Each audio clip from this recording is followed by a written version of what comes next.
everyone, welcome back to another video. I hope you're all well and Happy New Year. I hope you all had an amazing start to your year, and Apex just released a new trailer for their limited time mode, which is the Fight Night collection event, and thank goodness it's a collection event and we don't have to deal with bundles. So this event comes out on the 5th of January, which is on Tuesday. There is quite a bit to go over, so first of all, let's talk about the Airdrop Escalation Takeover.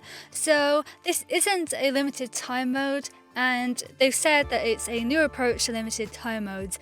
And what they said on the EA website is, instead of launching as its own playlist, the Airdrop Escalation Limited Time Mode will be a takeover of the normal Play Apex game mode. It's a classic battle royale, but with way more supply drops. Immediately after you leave the jump ship, you'll find a cluster of 4 supply drops across the map. During each round, more will drop. They land at the same speed as lifeline care packages. So from that's actually pretty cool, and from the trailer as well, we see the longbow and the flatline, my favourite weapons, and the anvil receiver is back as well on the flatline, which is actually very cool to see. And I assume that it's not part of the normal loot pile, but it might just be on that care package weapon item. But they do say that each supply drop contains a fully kitted weapon of different tiers depending on the round.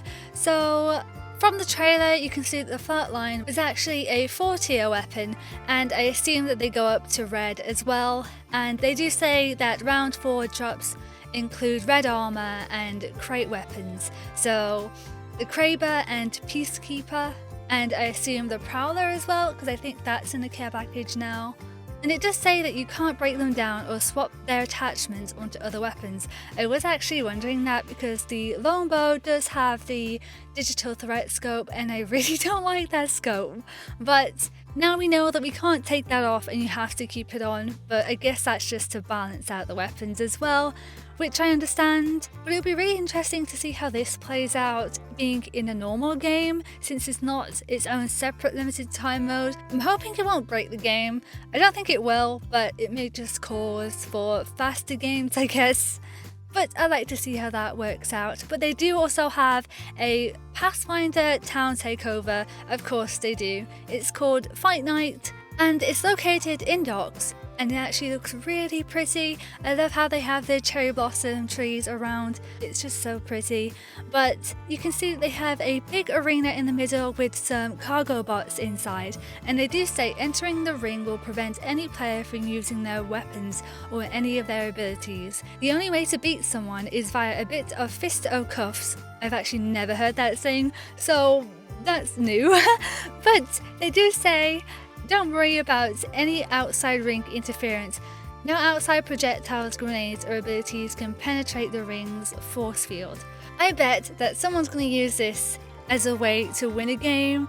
If the ring lands in this area, I would actually really like to see that, and people have a 1v1 fist fight. They do say that the cargo bots do include some rare loot as well, but you can't use any of it while you're in the little arena thing, so you do have to leave to use that. But that makes sense. They do have little screens around the arena as well, and I think it'd be really cool if it shows who won the fight between people. They do show a bunch of finishers in the ring as well, so that'd be super cool to see. Just everyone's just gonna punch each other to death, and I wonder if there's a limit to how many people you can get inside, and maybe that's something someone will do as well. But now, moving on to the cosmetics. So as I said earlier, this is a collection event, thankfully, so there are 24 themed items for this event, and Gibraltar does actually have the heirloom this time, and that's actually really cool because he is a pretty underrated legend, I would say, and it's nice that he gets one this time. He is one of the OG legends too. But remember, since this is a collection event, you can thankfully use crafting metals. But we do have some legends who have skins who are Lifeline, Bangalore, Bloodhound, Revenant, Gibraltar, Crypto, Caustic, Wattson, Loba, Mirage, and Pathfinder. So surprisingly, Mirage actually has 2 skins. I wonder why they gave him 2 and not 1 to another legend who doesn't have one, but He does have 2, and Pathfinder, I think he may have a unique character selection animation as well, which we do see in the trailer. I really hope that this is one because it's really cool, and I like when they add these to Legend skins. It kind of makes you more wanting to buy them as well, since Voidwalker has one and I think Youngblood has one as well. I'm not sure if there's any others. If there are, I can't remember. But we do have a few weapon skins as well, which is the Alternator, RE45 and the Charge Rifle, some of which are in the free prize track, which you can see right here. And Wattson skin, I love it so much. Isn't it just so pretty? I always get Wattson skins because I'm a Wattson main, so of course I'm gonna get it. But I think that Wraith and Horizon don't have skins during this event, but Wraith always gets a skin, so I'm not gonna complain about that. And Horizon has lately gotten a lot more skins than some of the other legends, so it's nice that they've changed that up and given some of the underrated legends more skins instead. You will notice at the end of the trailer they do show Marvin as well. If you do talk to Marvin, he will give you some loot, and you can only find Marvin on Olympus, and they will give you loot after you interact with them. However, it is in a tier system, and it will depend on what colour their screen is. So a white sad face is common level 1 loot, neutral blue is rare level 2 loot, pleased purple is epic level 3 loot, and very happy yellow is legendary level 4 loot. If you do pick up the loot, then the Marvin might actually drop an arm, and you can store that in your loot.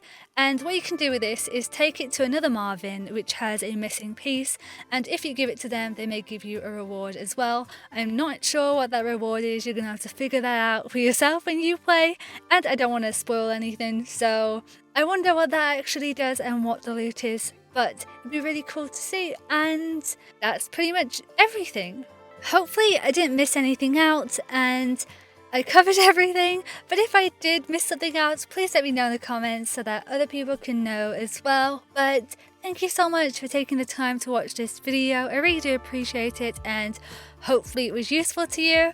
But anyways, Happy New Year, and I'll see you next time. Bye!